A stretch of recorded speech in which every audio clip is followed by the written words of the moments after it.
This is the briefing from Transport Topics for August 12th. I'm Esmeralda Leon.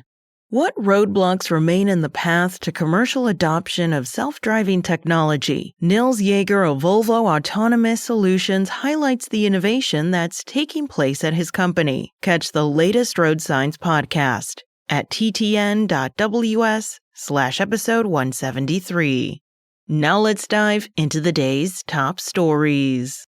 4 major truck makers have filed a federal lawsuit against the California Air Resources Board, claiming that recent federal directives override state-level emissions regulations that leaders there continue pushing OEMs to follow. Daimler Truck North America, International Motors, PACCAR, and Volvo Group North America argue the California agency is unlawfully pursuing emission standards that were essentially vacated in June. That's when President Donald Trump reversed a waiver issued by the U.S. Environmental Protection Agency that allowed California to set its own emissions limits. The original equipment manufacturers claim California is using as its authority for its action the 2023 Clean Truck Partnership and a recent executive order from Governor Gavin Newsom. Due to differing guidance from the federal government and the state agency, the OEMs, quote, have been irreparably harmed by this uncertainty, the suit says.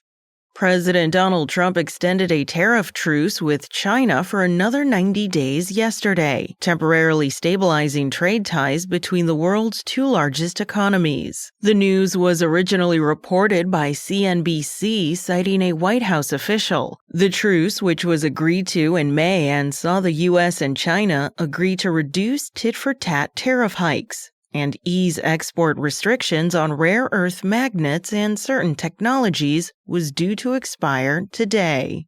Key provisions from a program designed to develop a national network of electric vehicle charging stations were recently updated by the Trump administration. Yesterday, Transportation Secretary Sean Duffy announced a series of modifications and updates meant to reform the Biden-era National Electric Vehicle Infrastructure Program. The Department of Transportation's aim is to further facilitate state agencies' access to resources for building new EV charging stations.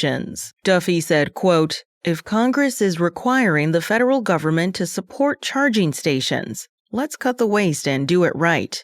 End quote. Originally, the administration wanted to end the program completely, but in June, a federal court blocked the suspension, ruling that the Transportation Department's move overstepped its authority and attempted to override the will of Congress.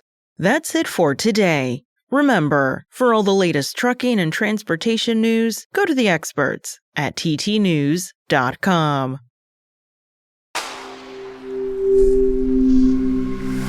Spoken Layer.